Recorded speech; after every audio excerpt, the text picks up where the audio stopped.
All right. Mr. Joseph Trujillo is up next. What's up, my brother? How we doing? Mr. Worldwide. I can't hear you though. Wait, hold on. Can Are you good? Speak. I can hear you. Yeah, there we go. We're good. Good, baby. How are you, bro? Hey, we're doing it up, bro. We're doing it up over here, man. Mr. Worldwide, man, thank you so much for being on, bro. Hell of a show, bro. Hell of a show, man. Thank you for having me. I appreciate you. I appreciate you, my friend. I know you're out there making it happen, being a leader, man. You got your hands into so many different things, bro. You just constantly inspire me when I see you out there, bro. So thank you for being on today. And for those of that don't know your story, again, I ask everybody, share your story, bro. Tell them who you are. Yeah, bro. I'm just a little kid that was born in a small town, northern New Mexico. Had a Native American midwife who, helped me be born inside of a home. So I was born in a house, and maybe that's my like subliminal calling. I was born in a home, quickly moved out here to California, Southern California, and I grew up in Huntington Park, small apartment in an alley. And I didn't know any better, bro. I just grew up around a family of love. I would never have known that I was growing up under poor conditions. And I was blessed to have made it out of like the most prominent years of gang activity in Southern California, and just kept grinding, bro. I was an athlete in high school. I was always an overachiever. You would never have known if you would have seen me and my friends, bro. You would never have known that we were A+ students and all-star athletes in high school, just because we grew up around a lot of gang environment. And so being able to come out of that, I joined the Marine Corps. My dad was a two-time veteran in the Marine Corps during the Vietnam War. So he was one of my early mentors, and I followed right behind his path, joined the Marine Corps, and got out. And then 20 years later, I did 20 years of federal law enforcement, and I brought all that knowledge, all the skill sets, all the strategies that I learned in federal government service, a lot of Marine Corps tactics, and I implemented that into my real estate business, bro. I got started into real estate about 4 years ago. I had this clever idea of selling my own home and not paying commission, right? And, and so I'm selling my own home, and lo and behold, I get my own buyer, and my buyer had to sell his house. So 3 transactions in 1 month, and I'm like, dude, this is pretty cool, Wow, bro. Yeah. Talk about a way to start, in the business, man. Yeah, just like that, bro. And it just clicked. I'm like, you know what? I'm good at this, and maybe this is something that I can transition to into a second career. So I worked real estate part-time while I was working as a full-time government employee, and it just prospered and grew. And here we are today, my brother. Wow, man, what a story, brother. Thank you so much for sharing, man. Thank you for showing. Like, also, I love people's. I love stories, man. I love it. So I learned something new Yeah. about you that I didn't even know, bro. So thank you so much for sharing that. And I'm asking everybody this question: what time you wake up? 0 dark 30, bro. I'm a military guy, so yeah, 0 dark 30. So when I travel, I gotta be up before the sun. And sometimes I used to do a lot of travel to other countries, and it doesn't matter. Like my body would acclimate like that, bro. So before the sun rises, I'm up and running. So here in Cali, it's easy 4:30, 5 o'clock. I heard 5 o'clock a lot, and 5 o'clock resonates with me. But I go to sleep early too, bro. I mean, I'm not a a night owl. Nah, man. I get my rest on because I grind. No wonder you don't text me back, bro. You don't look this pretty, bro, by getting 4 hours of sleep. Come on, man. True. Absolutely, brother. Absolutely. So Funny, bro. talk about what you've done specifically, right? There's a shift happening, obviously. What have you done to pivot? So yeah, I mean, fortunately for me, bro, not even pre-COVID, we had been shifting for a little while before that. So I have been expecting some kind of change in the market. You know, I thought actually I timed it a little wrong. I actually sold one of my own homes like a year and a half ago, 2 years ago, Wow. because I wanted to sell top of the market. You know, uh, Right. so I knew that there was going to be a change coming. It's been too long on a up, and so in preparation for that, I kind of changed my whole business strategy. You know, so I went from more of an individual agent kind of thought process and planning into team development, organizational structure, and then trying to build something that has a little bit more long-lasting component in order to receive revenues from different areas, different streams, and not just be kind of like a one-trick pony with commissions, if that makes sense. Absolutely, it makes Yeah. 100% sense, bro. And walk people through like what kind of business? How are you acquiring your business? Where does it come from? Share that with them.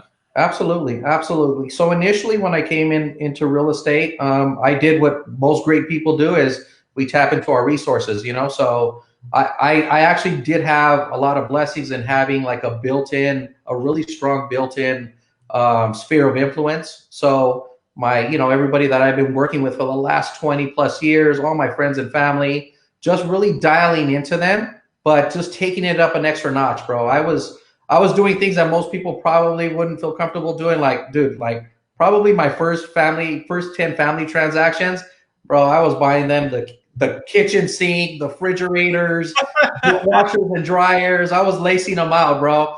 You know? So, but but I was able to do that because I had another career, right? So Right. I was earning great income in my other career. So I wasn't so driven by the monetary rewards of commission.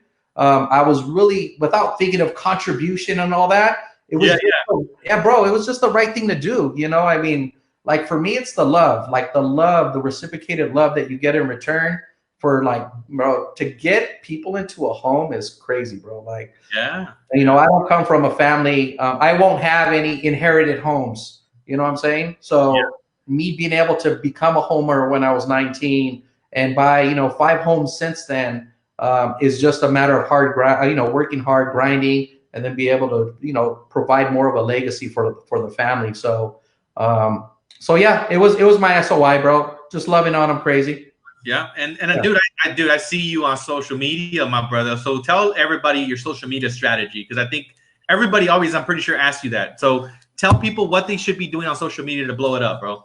Yeah, so I am a huge social media advocate, brother. And so I learned actually social media hustle through some of my other entrepreneurial investments. So a lot of people probably don't know this, but my partner Decatur and I, we actually ran a CrossFit gym before CrossFits were really popular. We ran a CrossFit gym. We actually owned a pretty well-known streetwear brand that we ended up selling off. And so through those kind of marketing and social media ventures, we learned how to kind of put ourselves ahead of our brand. So it's branding is what it is. Yeah. Like social media is nothing more than your personal billboard on what you want people to see you as in terms of a business owner, an individual, or however you want to portray yourself, right? So that's the way I look at it. I'm like, okay, look, I got as many posts as I want to create many commercials of myself, my brand, who I am. And if they resonate and they connect with that, then all of a sudden you've created a relationship with a stranger that you may never have come across, you may never have met. 7 billion people with phones. Yeah. I mean, it's an endless opportunity of connection. And so, so my strategy is simple: put out content that people want to see, keep it 100, show people, tell the story. Like there's nothing better than stories. Like, right? I mean, stories have been the thing forever and a day. If you share a story that resonates with people, the connection will be a little bit more authentic and a little bit deeper than just saying, hey, I'm a realtor. Yeah, exactly. Yeah, what's the story? Take people through a journey. It goes deep.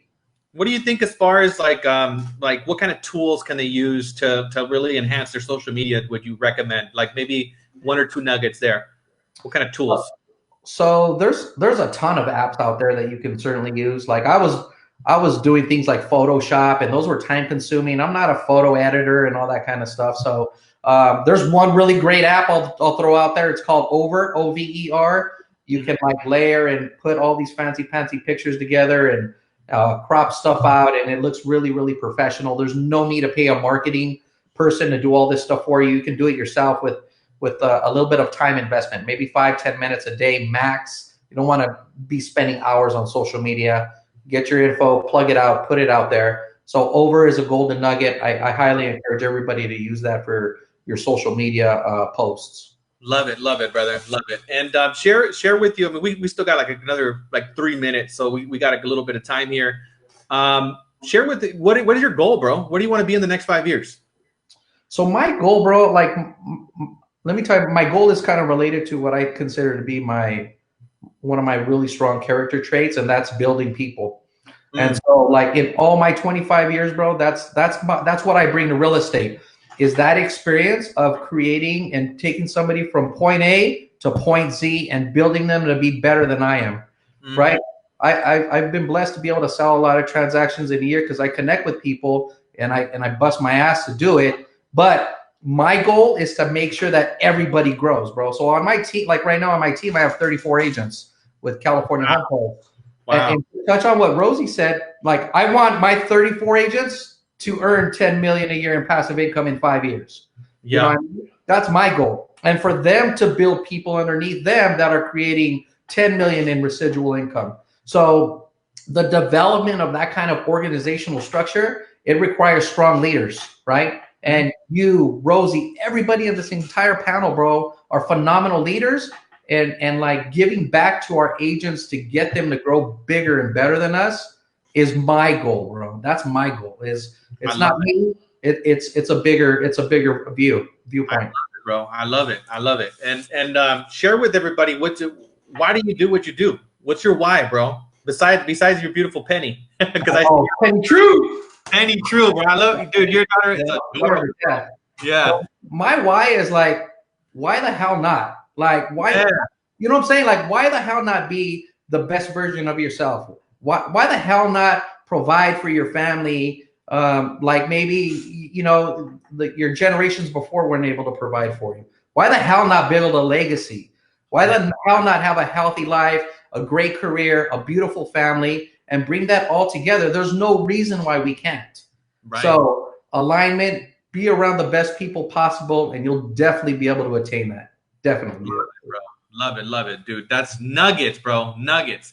What would you say, bro? I know that's like bro, like the other one, right?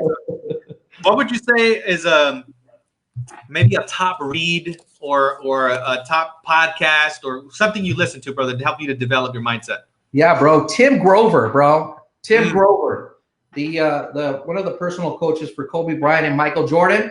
Phenomenal, bro. If you guys have not read his book, listen to his podcast or his YouTubes, dial in. Like I'm a big sports junkie. That's my thing. But yeah, that guy is just fuel for the heart and mind, bro. So Tim Grover is one of many people that I do tap into often. For sure. All right, cool. Yeah. And Mr. Worldwide, dude, thank you so much for being on today, bro. I truly appreciate it. I want to acknowledge you for your leadership, your vision, your commitment, your drive. Everything you bring forward to the table, man. I see you knocking it out every single day. So thank you for your time and sharing those nuggets, because I think if people actually listen and apply, man, it's going to change your business, bro. So thank you so much for being on today, all right? All day, my brother. Peace, man. Thank you. All right, for sure. Sounds good, man. Bye. All righty. Without further ado, I'm going to go ahead and bring our next speaker on, Mr. Angel.